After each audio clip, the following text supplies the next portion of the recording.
হযরতে বেলাল চোখে পানি নিয়ে ডাক দিয়ে বলি, ইয়া রাসূলুল্লাহ, তেমন কোনো আমল আমার নাই, তবে নবী হে, আপনি বলেছেন আল্লাহ যেমন পাক, আল্লাহ পাক পুত পবিত্র মানুষকে পছন্দ করেন। এজন্য আমি বেলাল নিয়ত করেছি কোনো দিন কোনো সময় আমি ওযু ছাড়া থাকবো না, সব সময় আমি পাক থাকবো, আমি পবিত্র থাকবো। এজন্য আমি বেলাল একটা আমল করার চেষ্টা করি, ওযু ছাড়া থাকি না। তবে যদি কখনো ওযু ভেঙে যায়, দেরি করি না, সঙ্গে সঙ্গে ওযু বানাই। আর যতবার আমি ওযু করি 2 রাকাত করে নামাজ আদায় করি। আল্লাহর নবী মুস্কি হাসি দিয়া ডাক দিয়া বলে, বেলাল আর বলতে হবে না, তুমি যে সদা সর্বদা পাক থাকো, পবিত্র থাকো, আর ওযুর সঙ্গে থাকো, আল্লাহ রাব্বুল আলামিন এ কারণেই বেলাল তোমার মর্যাদা এত বাড়ায়া দিয়েছেন। তুমি আসো ফরশে, আল্লাহ রাব্বুল আলামিন তোমারে পৌঁছায়া দিয়েছেন আমি নবীর সঙ্গে আরশে। আল্লাহর বান্দারা কথাগুলি খুব ভালো করে বুঝবেন। আমি বলছি, হাত পা অঙ্গ প্রত্যঙ্গ সব কিছু থাকার পরেও একজন মানুষ যদি তার ভিতরটা সুন্দর না হয়, আবার যদি বাহিরটাও সুন্দর না হয়, তার মানে একজন মানুষের বাহ্যিক শরীর বা অঙ্গ প্রত্যঙ্গ পোশাক আদি যখন পাক থাকে, বাহিরে যখন পাক রাখে, এই বাহিরের পাক রাখাটাই আস্তে আস্তে তার ভিতরটাকে পবিত্র করে। সুবহানাল্লাহ। বাহিরটা যখন পাক থাকবে, হাদিস শরীফের মধ্যে যেমন আছে, আমরা যেমন নামাজ আদায় করার আগে ওযু করি, কারণ হাদিস শরীফের মধ্যে আসছে মিফতাহুল জান্নাতিস সালাহ ও মিফতাহুস সালাতি আত-তুহুর। আল্লাহর নবী বলেন, এই যে আমরা প্রত্যেকে বেহেশত চাই, নবী আমার বলেন, জান্নাত পেতে চাও, জান্নাতের চাবি যেটা তার নাম হলো সালাত। জান্নাতের চাবির নাম হলো নামাজ, সালাত। আবার নামাজের চাবি আছে, এই নামাজের চাবির নাম হলো ওযু বা পবিত্রতা। বলেন সুবহানাল্লাহ।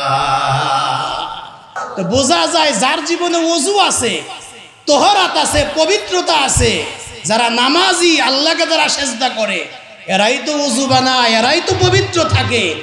আর যারা নামাজ আদায় করে এরাই হবে জান্নাতি, কারণ নামাজ হলো জান্নাতের চাবি। একটু জোরে বলেন সুবহানাল্লাহ। আল্লাহ পাক যেমন পাক পুত পবিত্র, ঠিক একইভাবে আল্লাহ রাব্বুল আলামিন এ দুনিয়াতে যারা পাক থাকে, নিজের শরীরটা যারা পাক রাখে, পবিত্র রাখে, আল্লাহ রাব্বুল আলামিন তাদেরকে পছন্দ করেন। এমনকি শরীরের কাপড়টা যারা পাক রাখে, পবিত্র রাখে, আল্লাহ তাদেরকে ভালোবাসেন। হাদিস শরীফের মধ্যে আসছে, একজন মানুষ যখন ওযু করে নামাজের আগে, ওযুর দ্বারা তার এতই ফায়দা, এতই ফজিলত, ওযুর ভিতরে প্রত্যেকটা অঙ্গ প্রত্যঙ্গ যখন ধৌত করা হয়, প্রত্যেকটা অঙ্গ প্রত্যঙ্গ ওযুর পানির সাথে সাথে ওই অঙ্গের গুনাহগুলি ঝরে ঝরে পড়ে যায়। হাদিস শরীফের মধ্যে আছে, মানুষ যখন হাত ধোয় ওযুর ভিতরে, এই হাত দ্বারা কৃত গুনাহগুলি আমার আল্লাহ তাআলা মাফ করে দেন। অর্থাৎ ওযুর পানির সাথে তার হাতের গুনাহ ঝরে ঝরে পড়ে যায়। মানুষ যখন কুলি করে, তার জবান দ্বারা যে গুনাহ হয়েছে, এই কুলির পানির সাথে সাথে মুখের গুনাহ ঝরে ঝরে পড়ে যায়। যখন মুখ ধৌত করে, হাত ধৌত করে, এই মুখ এবং হাত দ্বারা কৃত গুনাহগুলি এই ওযুর পানির সঙ্গে ধুয়ে পড়ে যায়। তার প্রমাণও আছে। আমাদের ইমাম আবু আজম আবু হানিফা রাহমাতুল্লাহি আলাইহি মসজিদের সামনে বসা আছেন। একজন যুবককে ডাক দিয়া বলে, ভাই আর চুরি করিও না, চুরি করা মহাপাপ, খবরদার চুরি করিও না। একজনকে ডেকে ডেকে বলে, ভাই তুমি আর জেনা করিও না। আর একজনকে ডাক দিয়া বলে, ভাই ডাকাতি করিও না। এই যুবকেরা ডাক দিয়া বলে, হ্যাঁ আমি চুরি করেছি, আমি জেনা করেছি, আমি ডাকাতি করেছি, তা তো ঠিক। প্রত্যেকেই বলে আমি ছাড়া তো পৃথিবীর কেউ জানে না, আপনি কেমনে বুঝলেন? ইমাম আবু হানিফা রহমাতুল্লাহ আলাইহি তাকায়া বলে, আসো আমার সাথে, তুমি যে ওযু করেছো, ওই যে তোমার ওযুর সঙ্গে ওযুর পানি যে ড্রেন দিয়া গড়ায়া যায়, ওই যে তাকায়া দেখো তোমার চুরির গুনাহ ওই ওযুর পানির সঙ্গে ড্রেনে গড়ায়া যাইতেছে। এটা সুবহানাল্লাহ বলবেন না? তার মানে আল্লাহ তাআলা ওনাকে দেখাইছেন, ওনার ভিতরের চোখ খোলা ছিল, ওযুর সঙ্গে যে গুনাহ ঝরে পড়ে যায়, তুমি যে জেনা করছো, ওই যে তাকায়া দেখো তোমার ওযুর পানির সাথে জেনার গুনাহ ঝরে পড়ে যাইতেছে। তুমি যে ডাকাতি করেছো, ডাকাতি করার গুনাহ তুমি যে ওযু করছো, ওই ওযুর পানির সঙ্গে ড্রেন দিয়া গড়ায়া যাইতেছে। একটু আওয়াজ দিয়ে জোরে বলেন না সুবহানাল্লাহ। তার মানে আমরা যে ওযু করি, ওযু, এই ওযুর বহু ফজিলত। একটা হলো নামাজের আগে, কোরআন তেলাওয়াতের আগে, কোরআন স্পর্শ করার আগে কিছু আমল কেমন আছে যেগুলা ওযু ছাড়া করাই যাবে না। জোরে বলেন কথা ঠিক কিনা? আর একটা হলো ওখানে তো ওযু বাধ্যতামূলক, তবে এই পৃথিবী থেকে এমন কিছু আল্লাহর বান্দারা চলে গেছে, এখনো দুনিয়াতে এমন কিছু মানুষ আছে, এরা শুধু বিশেষ সময় নয়, এরা চায় আমি যেন রাত দিন 24টা ঘন্টায় পাক থাকতে পারি, পবিত্র থাকতে পারি। কারণ আল্লাহ যেমন পাক পবিত্র, আল্লাহ পাক থাকাটাকে পছন্দ করেন। এজন্য ওযু ভাঙ্গে গেলেই তারা ওযু করে, সব সময় পাক থাকে। এরা হলো আল্লাহর কাছে দামি মানুষ। একটু আওয়াজ দিয়ে জোরে করেন না সুবহানাল্লাহ। আপনারা বলেন তায়াম্মুম মানুষ কখন করে, বলতে পারবেন কি? যখন পানি না থাকে।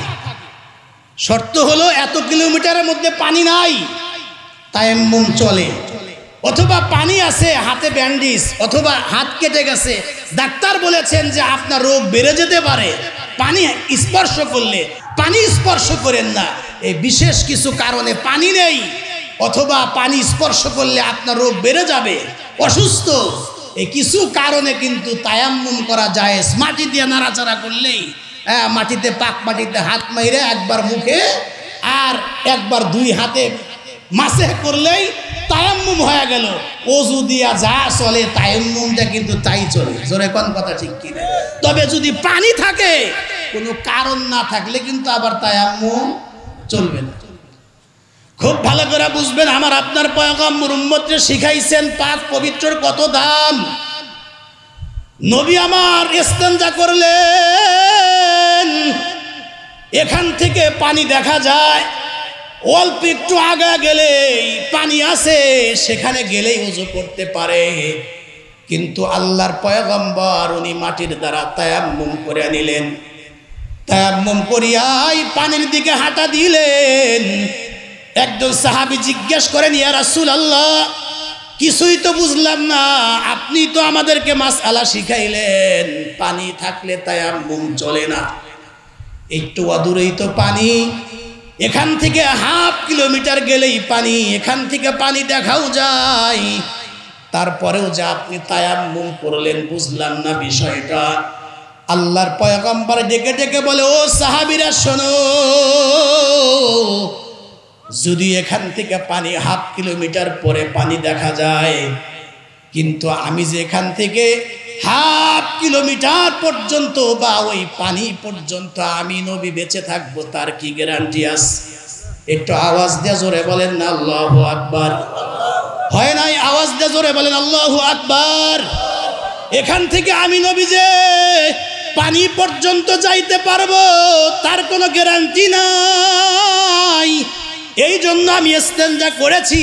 আমি নবী চাই প্রতিটা সেকেন্ড যেন আমি পাক থাকতে পারি, পবিত্র থাকতে পারি। এজন্য আমি তায়াম্মুম করে আমি পাক হয়ে গেলাম, পানির কাছে গিয়ে আমি ওযু বানাবো, তারপরে আমি আমল করব। চিন্তা করেন, এই হলো নবীর শিক্ষার আদর্শ। আর আমরা মুসলমান এমন হয়েছি সব সময় পাক পুত পবিত্র থাকা তো দূরের কথা, আমার আপনার উপরে 5 ওয়াক্ত নামাজ আল্লাহর পক্ষ থেকে ফরজ করে দেওয়া হয়েছে, আমরা কিন্তু নামাজটাও পড়ি না, নামাজ আদায় করি না। এর অর্থ হলো আমরা ওযুটাও মুসলমান আমরা করি না, ঠিক কিনা? আল্লাহর বান্দারা ভালো করে বুঝবেন। আমি বলেছিলাম একজন মানুষ যদি পাক থাকে, পোশাক যদি পাক থাকে, সদা সর্বদা যদি ওযুর সঙ্গে থাকে, তার দাম কি পরিমাণ ভালো করে শোনেন। সব সময় যারা পাক থাকে তারা থাকবে পরশে, কিন্তু আল্লাহ রাব্বুল আলামিন তাদেরকে পৌঁছা দিবেন আরশে। একটু আওয়াজ দিয়ে জোরে করেন না সুবহানাল্লাহ। ওই যে আমার আপনার নবী মিরাজ থেকে আসার পরে হযরতে বেলালকে ডেকে ডেকে বলছিলেন যে ও বেলাল সামনে আস, তুমি একজন কালো মানুষ, তোমার বংশের তেমন কোনো পরিচয় নাই, তেমন কোনো তোমার স্ট্যাটাস নাই, সমাজের মানুষ তোমারে তেমন চেনে না। আবার হযরতে বেলাল রাদিয়াল্লাহু তাআলা আনহু উনি কালো কাকের মতো কালো ছিলেন, ঠোঁটগুলা ছিল এত মোটা মোটা। মদিনার মক্কা মদিনার বাচ্চারা হযরতে বেলালকে দেখলে ডরাইতো, চেহারাটা এত বিকৃত ছিল, কিন্তু তার দাম আল্লাহর কাছে এত বেশি, এত বেশি। আল্লাহর নবী মিরাজ থেকে আসার পরে হযরতে বেলালকে কাছে ডেকে জিজ্ঞাসা করেন, বেলাল এমন কি আমল করো একটু আমারে বলো না। ওই যে হুজুর আমার তো এমন কোনো আমল নাই, যা আমল করি তা তো আপনিই দিয়েছেন, আপনার কাছ থেকে বলে বলে শিখে শিখেই তো আমি আমল করি, স্পেশাল তো কোনো আমল আমার কাছে নাই। নবী আমার বলে, না না অবশ্যই আছে। ও বেলাল শোনো, আমি নবী মেরাজে গিয়েছিলাম, জান্নাতে ঢুকে পড়লাম, জান্নাত ঘুরে ঘুরে দেখতেছিলাম। বেলাল বলো তোমার মধ্যে এমন কি আমল আছে? আমি নবী জান্নাতের ভিতরে হাঁটাহাঁটি করতেছিলাম, আমার ডানে বামে পিছনে চতুর্দিকে বেলাল শোনো, আমি তোমার হাঁটার পায়ের খরমের আওয়াজ আমি শুনতে পারছি। একটু জোরে সুবহানাল্লাহ দেন। হয় নাই আওয়াজ করে জোরে বলেন না সুবহানাল্লাহ। হযরতে বেলাল চোখে পানি নিয়ে ডাক দিয়ে বলি, ইয়া রাসূলুল্লাহ তেমন কোনো আমল আমার নাই, তবে নবী হে আপনি বলেছেন আল্লাহ যেমন পাক, আল্লাহ পাক পুত পবিত্র মানুষকে পছন্দ করেন, এজন্য আমি বেলাল নিয়ত করেছি কোনো দিন কোনো সময় আমি ওযু ছাড়া থাকবো না, সব সময় আমি পাক থাকবো, আমি পবিত্র থাকবো। এজন্য আমি বেলাল একটা আমল করার চেষ্টা করি, ওযু ছাড়া থাকি না, তবে যদি কখনো ওযু ভেঙে যায় দেরি করি না, সঙ্গে সঙ্গে ওযু বানাই, আর যতবার আমি ওযু করি 2 রাকাত করে নামাজ আদায় করি। আল্লাহর নবী মুস্কি হাসি দিয়া ডাক দিয়া বলে, বেলাল আর বলতে হবে না, তুমি যে সদা সর্বদা পাক থাকো, পবিত্র থাকো, আর ওযুর সঙ্গে থাকো, আল্লাহ রাব্বুল আলামিন এ কারণেই বেলাল তোমার মর্যাদা এত বাড়ায়া দিয়েছেন, তুমি আসো ফরশে, আল্লাহ রাব্বুল আলামিন তোমারে পৌঁছায়া দিয়েছেন আমি নবীর সঙ্গে আরশে।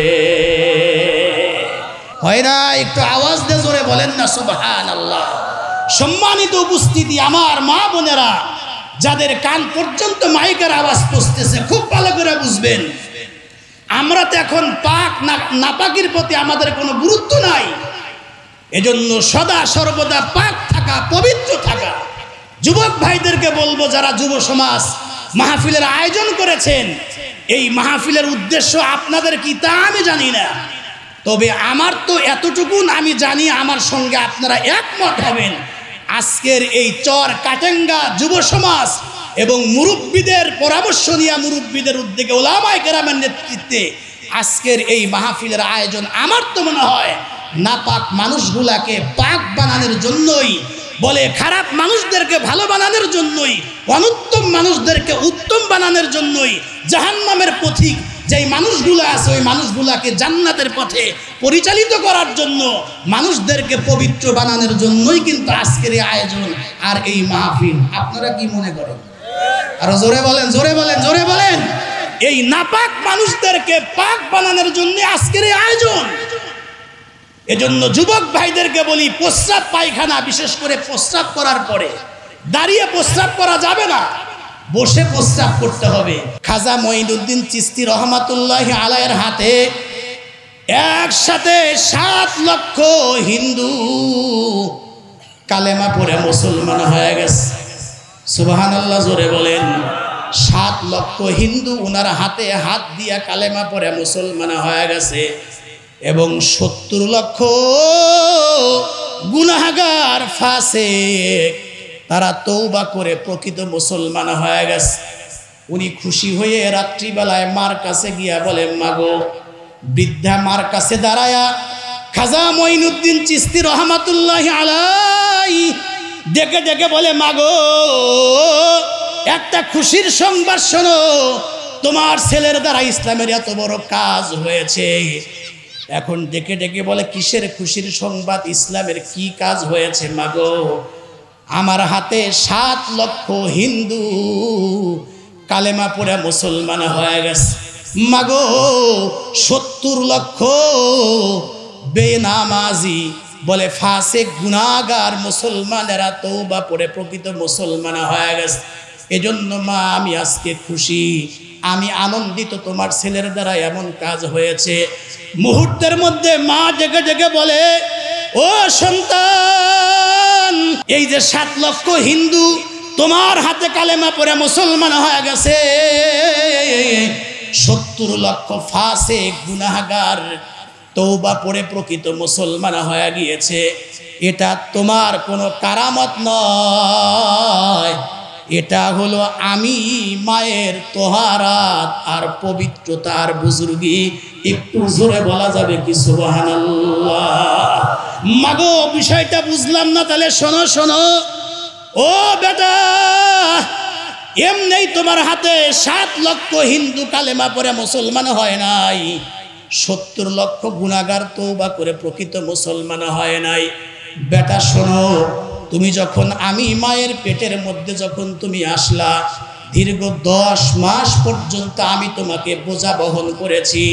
যখন তুমি আমার পেটের ভিতরে এসেছিলে, এই যে 9 থেকে 10 মাস পর্যন্ত তুমি আমার যখন পেটের ভিতরে ছিলে, এই অবস্থায় আমি মা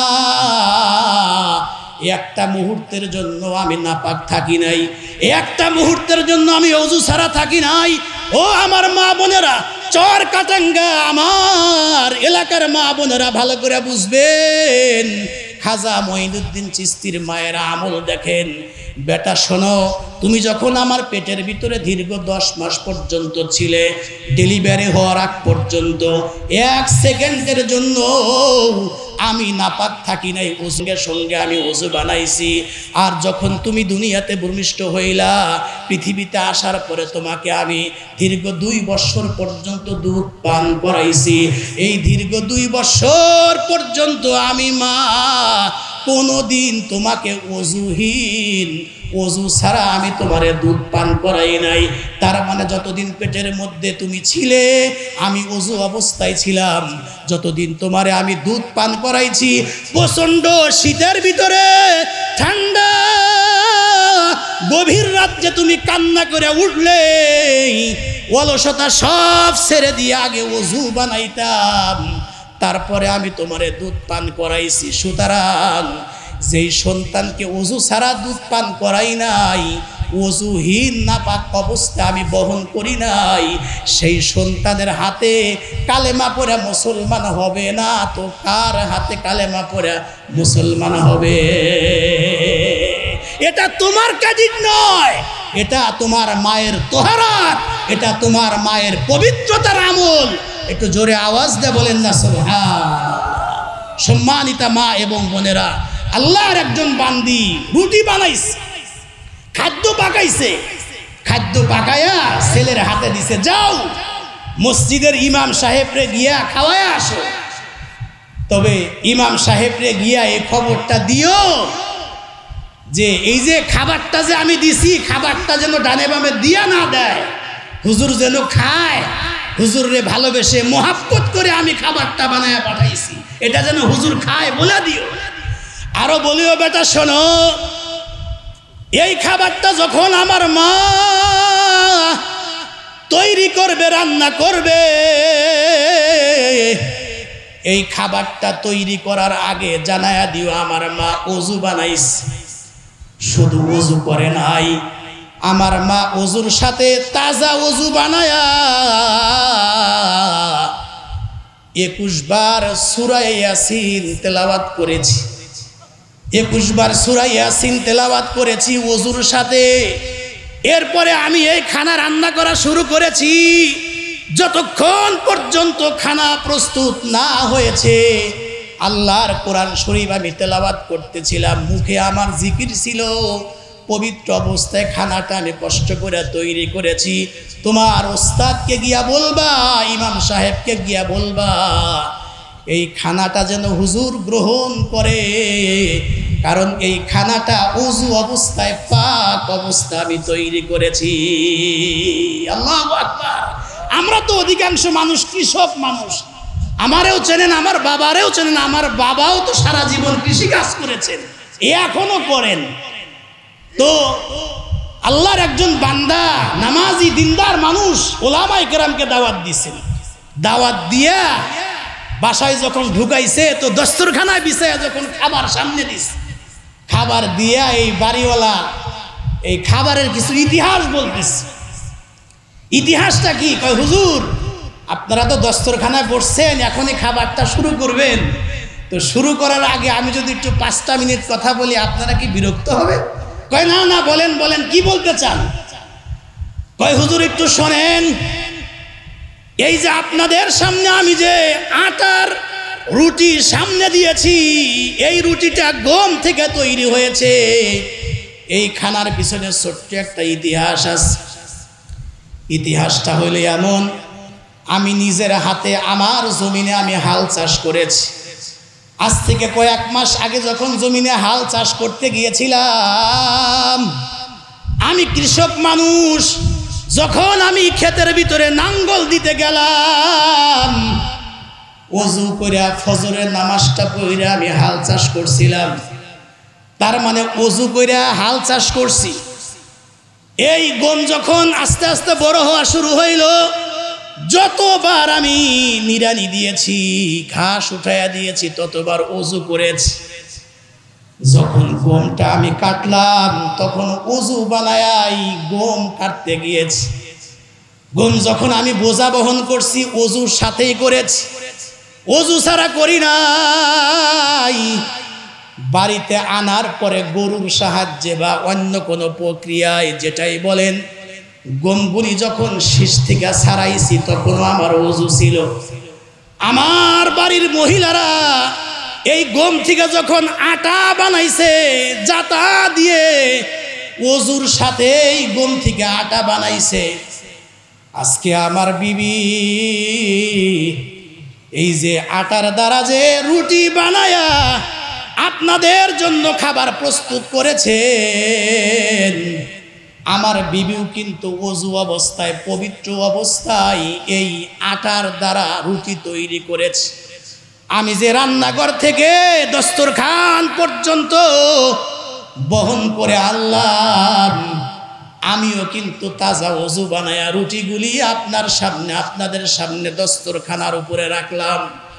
যেহেতু পিছনে সব জায়গায় জায়গায় ওযুর সাথে, পবিত্রতার সাথে সবগুলি কাজ সম্পাদন হয়েছে, কতই না ভালো হইতো যারা এই রুটিগুলি খাবে আর ভক্ষণ করবে, তারাও যদি ওযুর সঙ্গে এই খাবারটা খাইতো। এই খাবার যদি কারো পেটে যায় কোনোদিন, এদের দ্বারা সমাজের কোনো আল্লাহর অসন্তুষ্টি হয় এমন কোনো কাজ হইতে পারে না। সুবহানাল্লাহ। খাওয়াটাও যদি ওযুর সাথে হয়, না জানি কত ভালো হইতো। আপনারা কি বিরক্ত হচ্ছেন? রাগ হইতেছেন আপনারা? আমি বুঝাইতে চাচ্ছি আমাদের বাহিরটাকেও পাক বানাইতে হবে, শরীরটাকে পবিত্র রাখতে হবে, আমাদের যে পোশাক জামা কাপড় এটাও পবিত্র রাখতে হবে, পাশাপাশি আমার আপনার যে ভিতরটা আছে এই ভিতরটাকেও পাক বানাইতে হবে। ভিতরটা যদি পাক বানাইতে চাই বলেন তো মোবাইল দেখে সিনেমা দেখে কি শরীর ভিতরটা পাক হবে? আরো জোরে বলেন। যাত্রার প্যান্ডেলে গেলে কি আমার ভিতরটা পাক হবে? গানের মজমায় গেলে কি আমার ভিতরটা পাক হবে? না না, এই যে আজকের এই যে মাহফিল, উলামায়ে কেরামের সহবত, ভালো মানুষের সামনে বসলেই আল্লাহ পাকের রহমতে আমার আপনার ভিতরটাও পাক হবে। একটু জোরে বলেন সুবহানাল্লাহ। আমরা যদি বাহিরের পাকের আমল, বাহিরটাকে পবিত্র রাখি, আল্লাহ পাকের রহমতে আস্তে আস্তে আমার আপনার ভিতরটাও এক সময় পাক হয়ে যাবে। আর বিশ্বাস করেন, আল্লাহর নামের কসম করে বলতে পারে, যদি কারো ভিতরটা একবার পাক হয়ে যায়, কেউ যদি আখলাকি হয়, কেউ যদি পবিত্র হয়, তার দ্বারা সমাজের সকল ভালো কাজগুলি হবে, ছোট থেকে ছোট গুনাহের কাজও তার দ্বারা সম্ভব হবে না। জোরে করেন না কথা ঠিক? তখন চলতেছে হযরতে আবু বকর সিদ্দিক রাদিয়াল্লাহু তাআলা আনহু শাসন আমল, যুদ্ধের আমল চলে, বহু সাহাবায়ে কেরাম আহত, কেউ শহীদ। একদিন আবু বকর সিদ্দিক রাদিয়াল্লাহু তাআলা আনহু মেম্বারে উঠলেন, উঠে বললেন, শোনো, প্রায় 70 জন শহীদ হয়ে গিয়েছে ইতিমধ্যে, এরপরে 30 জন বিধবা মহিলা আছে, কিছু মহিলা তেমন আছে বিধবা আবার অসহায়। তা আমাদের দায়িত্ব হলে এরা দ্বীনের জন্য, ইসলামের জন্য, কোরআনের জন্য এরা জীবন দিয়েছে, অসহায় হয়েছে, তাদের পাশে আমাদের দাঁড়ানো দরকার। তোমরা বলো কে কার দায়িত্ব নিবা? একটা রেজিস্ট্রি খাতা বের করেছে, একদিক থেকে অসহায় মানুষটার নাম, পাশ দিয়া যে খাদেম, যে খেদমত করবে, দায়িত্ব নিবে, তার নাম। খুব ভালো করে বুঝবেন, আমি বলছিলাম একজন মানুষের যদি বাহির পাক হওয়ার সাথে সাথে ভালো মানুষের সহবত উঠায়া উলামায়ে কেরামের সামনে বসিয়া ভিতরটাও যদি পাক বানাইতে পারে, আখলাকি প্রকৃত মানুষ হইতে পারে, তার দ্বারা সমাজের কি কাজ হয় শুনেন। হযরত আবু বকর সিদ্দিক তখন খলিফা, লিস্ট হইল, তালিকা হইল, অনেক মহিলা মন আছে বিধবা, পাশাপাশি অসহায়, তার বাজার করে দেওয়ার মতো কোনো লোক নাই। স্বামী যুদ্ধের ময়দানে গিয়ে শাহাদাত বরণ করেছেন, যুবক ছেলেটাও দুনিয়াতে নাই, বলে যুদ্ধের আমল করতে গিয়া, জিহাদের আমল করতে গিয়া দুনিয়ার থেকে বিদায় হয়ে গিয়েছে। অসহায় কিছু মানুষ আছে, বঙ্গুত্ব কিছু মানুষ বরণ করে, তাদের দায়িত্ব কে কে নিবা? একদিক থেকে অসহায় মানুষের নাম, আর এক দিক থেকে যারা খেদমত করবে খাদেমের নাম। লিস্ট হয়ে গেল। কয়েকদিন পরে হযরত ওমরে ফারুক একদিন লুকায়া লুকায়া খাতাটা বের করলেন, দেখি কে কার খেদমত করে। হযরত ওমরে ফারুক খেয়াল করে দেখে একজন অসহায় বৃদ্ধা, একজন বিধবা নারীর নাম লেখা, কিন্তু এই লোকটার, এই বৃদ্ধা বিধবা অসহায় নারীর নাম লেখা থাকলেও তার পাশে, ডান পাশে খাদেমকে, খেদমতকে করবে, দায়িত্ব কে নিয়েছে, তার নামটা লেখা নাই। হযরত ওমরে ফারুক চিন্তা করলেন, আমি যার দায়িত্ব নিয়েছি তা তো আমি সঠিকভাবে পালন করবই, পাশাপাশি আমি লুকায়া লুকায়া দেখি এই অসহায় বৃদ্ধা মহিলার, বিধবা মহিলার দায়িত্বটাও আমি, তার খেদমতটাও আমি আঞ্জাম দেব। এই মনে করিয়া হযরত ওমরে ফারুক ফজরের নামাজ কমপ্লিট করিয়া অসহায় বিধবা ওই বৃদ্ধা মহিলার বাড়ি পর্যন্ত গিয়া তার বাসার সামনে দাঁড়ায়া বাহির থেকে ডাক দিয়া বলে, মা, আমি আল্লাহর একজন গোলাম আসছি, তোমার খাদেম হতে চাই। মাগো, তুমি একটু পর্দার আড়ালে চলে যাও, আর তোমার যে পরিধানকৃত যে কাপড় চোপড়গুলি আছে ময়লা আমার কাছে দাও, তোমার বাসার হাঁড়ি পাতিল যা আছে সব দেখা দাও। মাগো, আমি তোমার খেদমত গুলো করতে চাই। ভিতর থেকে ডাক দিয়া বলে, কে যুবক তুমি, তোমার কি নাম, কি পরিচয়? হযরত ওমরে ফারুক বাহির থেকে ডেকে ডেকে বলে, মাগো আমার নাম ওমর ইবনে খাত্তাব, ওমর ইবনুল খাত্তাব, আমি ওমরের ছেলে, আমি খাত্তাবের ছেলে ওমর। মাগো এমন সময় হযরতে ওমরে ফারুকের পরিচয় জানতে পেরে ভিতর থেকে বৃদ্ধা মহিলা আওয়াজ দিয়া বলে, ওমর চলে যাও।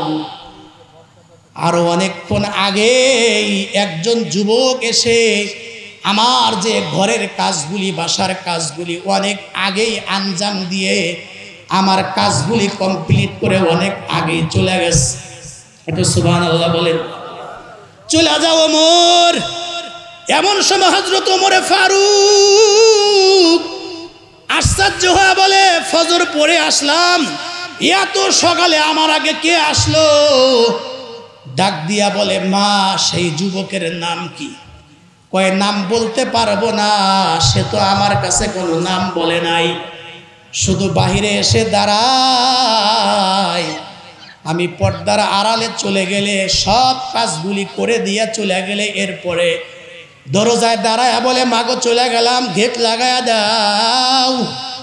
এ কারণে আমি তারে দেখিও নাই, নামও জিজ্ঞেস করি নাই।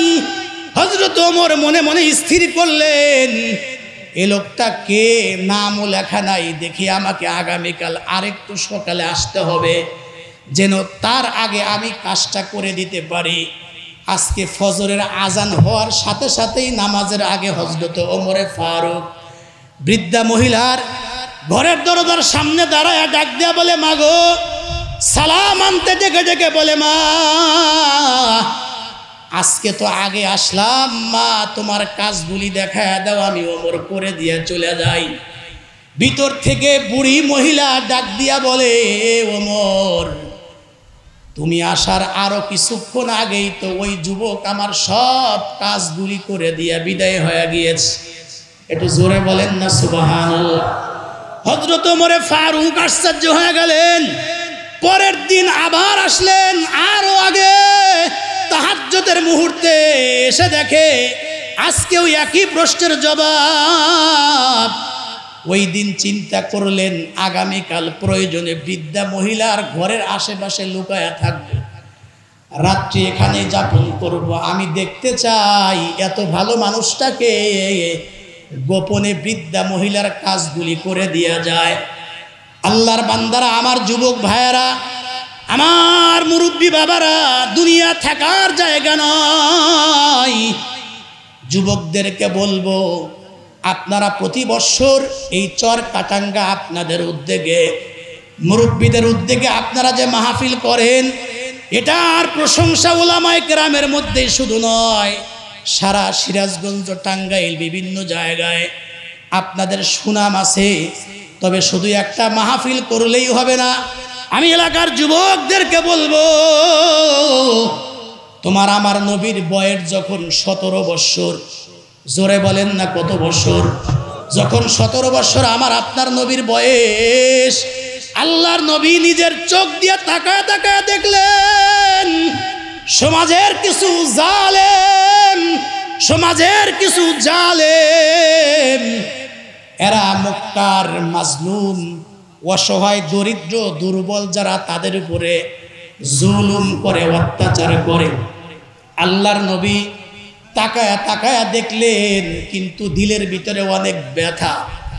এই যে সমাজের বড় বড় নেতারা, সমাজের বড় বড় উঁচু উঁচু মানুষ, যাদের গায়ে অনেক শক্তি, বংশ বড়, লাঠির জোর, ক্ষমতা আছে, এরা সমাজের দুর্বল অসহায় মানুষদের উপরে আক্রমণ করে, জুলুম করে। আল্লাহর নবী তাকায়া তাকায়া দেখলেন, আর ভিতরে ভিতরে কল্পনা করলেন জালেমদের জুলুম থেকে, অসহায় এই গরিবদের, দুর্বলদের কিভাবে হেফাজত করা যায়। আল্লাহর নবী এরপরে সিদ্ধান্ত নিয়ে এলাকার 16-17 বছরের, 20 বছরের, 22 বছরের তোমাদের মতো বয়সের যুবকদেরকে আল্লাহর নবী ডাকলেন, একত্রিত করলেন। একত্রিত কইরা একটা আহ্বায়ক কমিটি করলেন যে আমরা একটা পূর্ণাঙ্গ একটা সংগঠন করব। আমরা একটা সংগঠন করতে চাই। এই সংগঠনটার ব্যানারে এই মক্কার জমিনে যে সমস্ত জালেমরা মাজলুমদের উপরে, দুর্বলদের উপরে, অসহায়দের উপরে যারা জুলুম করে, তাদেরকে জুলুমের হাত থেকে বাঁচাবো। আমরা নিজেরাও জুলুম করব না, সমাজের কোনো মানুষকে আমরা জালেম হতে দেব না। আল্লাহর নবী এই আহ্বায়ক কমিটির আহ্বায়ক হইলেন। পরবর্তীতে পূর্ণাঙ্গ কমিটি হইল, একটা সংগঠন দাঁড় করাইলেন যুবকদেরকে নিয়া। এই সংগঠনটার নাম হইল হিলফুল ফুজুল। জোরে কন্যা সুবহানাল্লাহ। এজন্য আমি চরকাটাঙ্গার যুবকদেরকে বলতে চাই, শুধু মাহফিল নয়, যুবকরা এমন হওয়া চাই, আলেমদের পরামর্শ নিয়ে, আলেমদের নেতৃত্বে এমন একটা সংগঠন হওয়া চাই, যারা এই মাহফিলটা উপহার দিয়ে থাকেন আপনারা ঐক্যবদ্ধ হবেন। নিজেরাও আমরা বেনামাজি থাকবো না, সমাজের কাউরে বেনামাজি হতেও দেব না। নিজেরাও চান্দাবাজি করব না, সমাজের কাউকে চান্দাবাজ হতে দেব না। আমরা নিজেরাও যেমন জুলুম করব না, সমাজের কাউরে আমরা জুলুম জালেম হতে দেব না। সমাজের কেউ যদি জালেম হইতে চেষ্টা করে, এই যুবকদের ওয়াদাবদ্ধ হতে হবে, আমরা ওই জালেমের আঁচল লেশ টেনে ধরে তারে থামাবো। জোরে কোন কথা ঠিক কিনা? এটাই হবে যুব সমাজের দায়িত্ব, কর্তব্য। আমরা নিজেরা পাক হব, সমাজের অন্যান্য মানুষদেরকে আমরা পাক বানাবো। খুব ভালো করে বুঝবেন, আমি কথা শেষ পর্যায়ে চলে আসছি। হযরত ওমর, ওই যে বললাম, চিন্তা করেন যে আজকে প্রয়োজনে রাত্রি যাপন করব, দেখি এই বড় খেদমতটাকে আঞ্জাম দেয় বৃদ্ধা মহিলার ঘরে এসে লুকায়া রইলেন। গভীর রাত্রে দেখে একজন মানুষ, তার মাথা থেকে পা পর্যন্ত আপাদ মস্তক পুরাটাই আবৃত, পুরাটাই কাপড় দিয়া, চাদর দিয়া ঢাকা। ধীর গতিতে আস্তে আস্তে বৃদ্ধা মহিলার ঘরের দিকে যায়, তাকায়া রইছেন। এমন সময় ভিতরে ঢুকবার পরে আধা ঘন্টা 40 মিনিট পরে বুড়ি মহিলার সকল কাজগুলি আঞ্জাম করে দেওয়ার পরে, সব কাজগুলি কমপ্লিট করবার পরে লোকটা যখন গেট থেকে বের হইয়া দ্রুত গতিতে হাঁটা আরম্ভ করছেন, হযরত ওমর রাদিয়াল্লাহু তাআলা আনহু ওই লোকটার একদম পিছনে গিয়াই ডাক দিয়া বলে, মান আনতা, কে আপনি? কোন বর্ণনার মধ্যে আসছে পিছন দিকে দাঁড়ায়া চাদর ধরে যখন টান দিছেন, ভাই আপনি কে?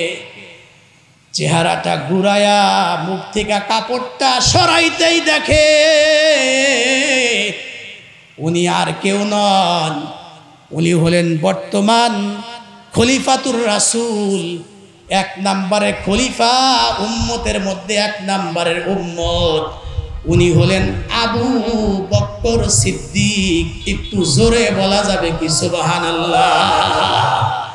আবার হযরত ওমরে ফারুক তাকায় দেখেন তার পায়ের ভিতরে স্যান্ডেল নাই। ডাক দিয়া বলে, ভাই আবু বকর, পর 4-5 দিন আসলাম, দেখি এই কাজটা কে করে দেখার জন্য।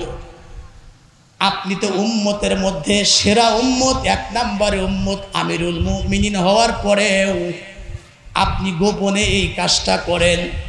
আবার আপনার পায়ে স্যান্ডেল কেন নাই? যদি একটু মেহেরবানি করে বলতেন, নাকি আপনি ভুলে স্যান্ডেল রেখে এসেছেন কোথাও?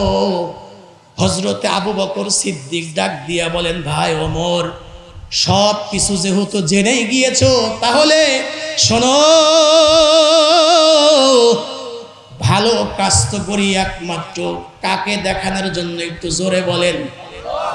আপনি একটু আওয়াজ দিয়ে বলেন না, আমরা নামাজ পড়বো, রোজা রাখবো, হজ করবো, যাকাত দিব, কুরবানি করব, ওয়াজ মাহফিল করব, শুনবো, দান করব, ভালো ভালো কাজ করব।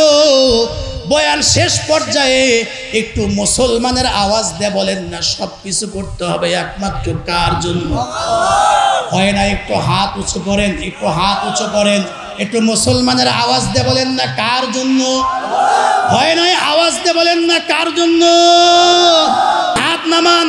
ও আল্লাহর বান্দারা, খুব ভালো করে বুঝবেন, হযরত ওমরে ফারুকের কথার জবাবে আবু বকর সিদ্দিক বলেন, যেহেতু একমাত্র আল্লাহর সন্তুষ্টির জন্য আমি এই খেদমত করে যাচ্ছি, নামটা আমি খাতার ভিতরে উঠাই নাই, গোপনে করি।